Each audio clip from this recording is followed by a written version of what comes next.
Good evening. There have been some big shocks in the local elections. The Conservatives have suffered huge losses in our area. Their loss has been the UK Independence Party's gain, particularly in Buckinghamshire, where UKIP won several seats within 2 miles of the proposed HS2 rail route.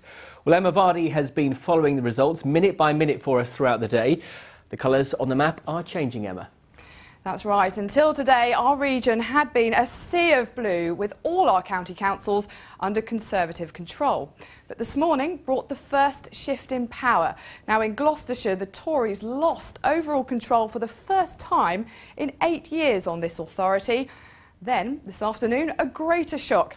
In Oxfordshire, the Tories' big majority crumbled and they lost overall control here too, albeit by just 1 seat. Now, the Conservatives' share of the vote dropped by 8% compared with the last county council election in 2009.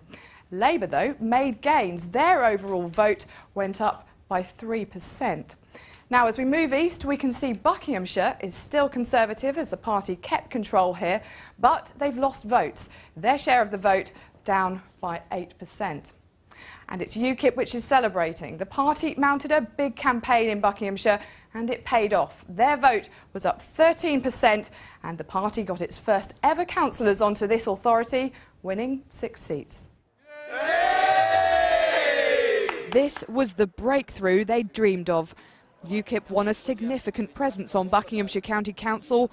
Winning its 6 seats makes it the second biggest party on the authority and now the official opposition to the Conservatives. I don't think it's a protest vote, but I think what's happened across Aylesbury Vale, certainly our vote share is absolutely as stormed, if you like, and I think it's all backfired basically on the coalition government.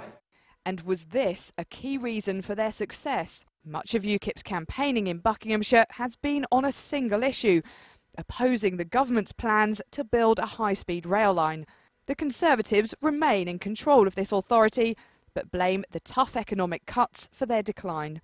The government's taking some unpopular decisions. People's living standards have been squeezed for several years, and you can't get over a debt binge overnight.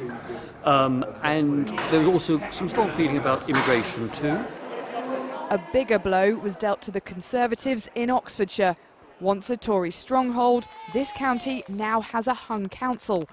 The Conservatives lost their majority here by 1 seat, and they were hit where it hurts.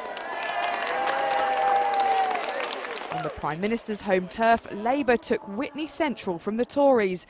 UKIP came second, leaving the Conservatives a demoralising third.